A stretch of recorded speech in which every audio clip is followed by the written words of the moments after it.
Kundalini is not a mythical myth. Kundalini energy is a field of energy that exists in all humans. Kundalini is the name of a sleeping energy force in all humans that travels up the spinal cord. In both male and female bodies, it is located around the root chakra. To awaken Kundalini, one must prepare oneself through yogic techniques. It would be best if you practice asanas, which are posture poses. Pranayama, which is the ancient practice of controlling one's breath. During pranayama, we control the timing, duration, and frequency of every breath and hold. Kriya Yoga and meditation are two other methods that can be utilized to awaken the Kundalini. Then, when you can force your prana into the seat of Kundalini, the energy wakes up and makes its way through the spinal cord, in the center, through the 7 chakras, the central nervous canal, and finally, to the brain. As Kundalini ascends, it passes through each of the chakras.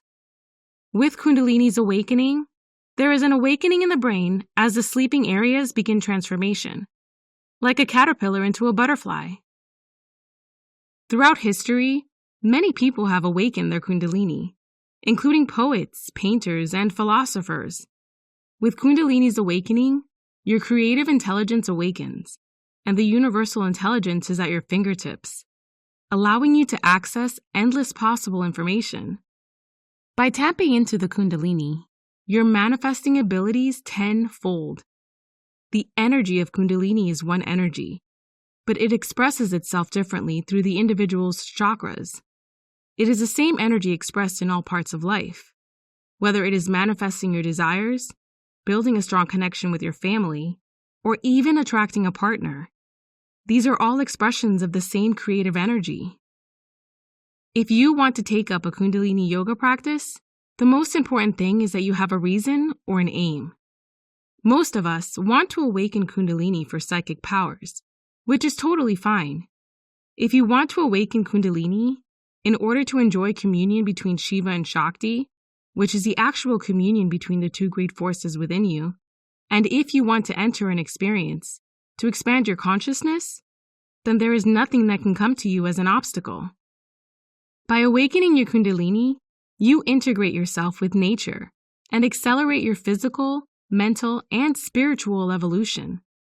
Once your real power awakens, you are no longer a gross physical body operating with a simplistic mind and low auric field.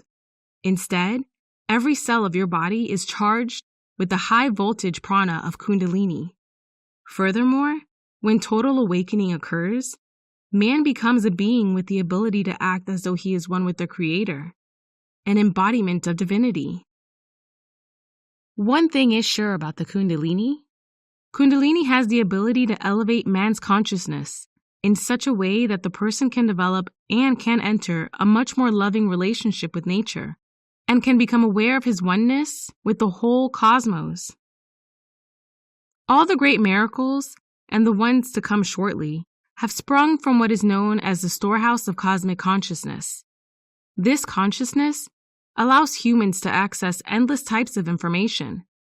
The only difference between the inspired artist and the average Joe is accessing information from the storehouse of cosmic consciousness.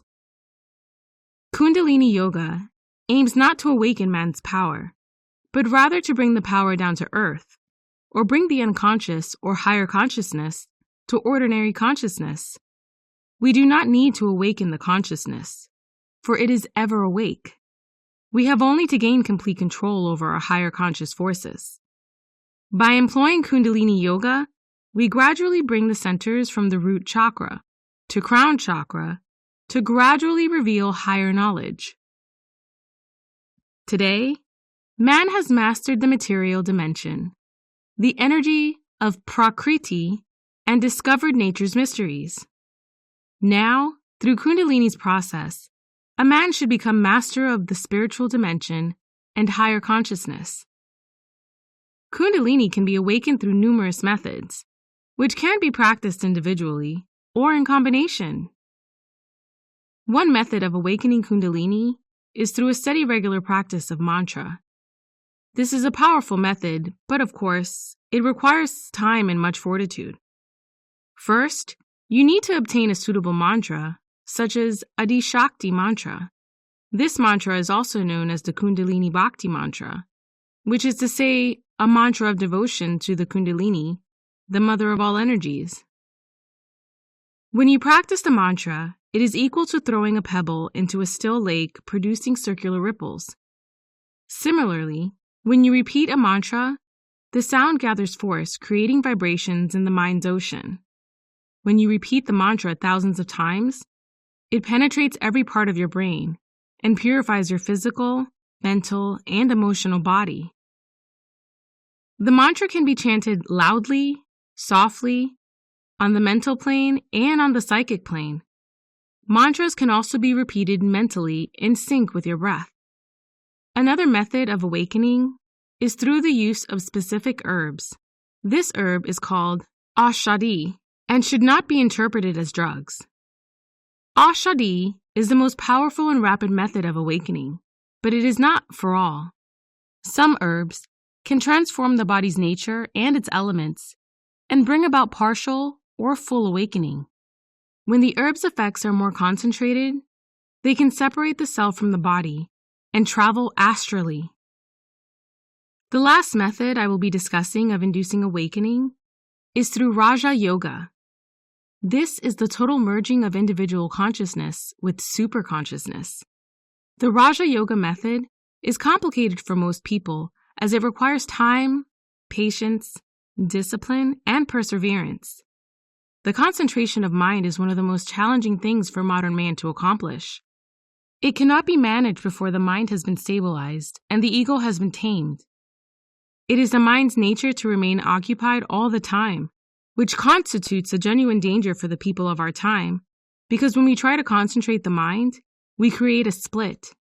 Therefore, most of us should only practice concentration daily.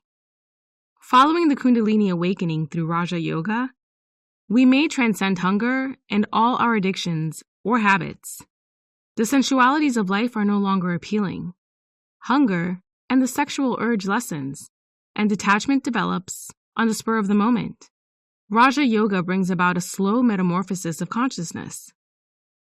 Diet for the Kundalini awakening is crucial. When the Kundalini awakening occurs, it is essential to have the correct diet, as food influences the mind. When awakening, the body goes through changes primarily in the digestive system, and the digestive process is frequently disturbed, and hunger diminishes. Scientific observations have shown that a state of nervous depression generally accompanies the awakening of Kundalini. The inner body temperature undergoes unpredictable changes and drops to the point that it becomes much lower than the outer body temperature. Metabolism is less active and sometimes even stops altogether. Therefore, when you are undergoing a Kundalini awakening, your diet must be very light and easy to digest. The most effective diet for a Kundalini yogi is boiled food. Crushed wheat, barley, lentils, and dal are excellent foods, mainly in the liquid form. Fats and greasy foods should be avoided, and protein should be kept to a minimum. This will take any strain off the liver because the liver is overtaxed when the mind undergoes a crisis. It is good to increase your diet carbohydrates, including rice, wheat, maize, barley, potato, etc. This is because carbohydrates help maintain the inner body temperature and do not require much heat to digest. Eggs, chicken, and other dense foods do not produce much heat themselves, but they require heat for digestion. The yogic diet is macrobiotic. It is simple, straightforward, and relatively bland. From time to time, fruits and roots can also be consumed, but they are not essential. In today's day and age, we humans consume food mostly for pleasure, not for necessity. Every food item has an essence in it, and in yoga, we call this sattva. Sattva means the ultimate essence of food. Sattva is the more subtle form of food. When you eat for the sake of taste or enjoyment, instead of attaining the sattva, you only get gross things. That is why the yogis and saints of all traditions have always lived on the minimum possible food. When we overeat, we create a burden for the digestive system. And when the digestive system is overburdened, we cannot extract the sattva from the food. Sattva is the substance that nourishes the thoughts and nervous system. When the thoughts are fed with sattva, they are more refined and pure, and one can live in higher consciousness. When the body is kept light and pure, it is far more capable of extracting the sattva from food. In the diet to awaken Kundalini, condiments have a vital role. Condiments such as coriander, cumin seeds, turmeric, anise seed, black pepper, green pepper, cayenne, cloves, mustard seed, cardamom, cinnamon, etc., assist the digestive system.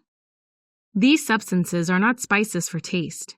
They are condiments that have the same properties as the enzymes in the body. By helping to break down the food for digestion, they conserve vital energy and maintain the body's internal temperature. 5 or 6 condiments should be added during cooking to liberate the enzymes and chemicals which enhance digestion. The combination of heat, condiments, and enzymes break down the food into smaller and more basic components, making it easier to digest.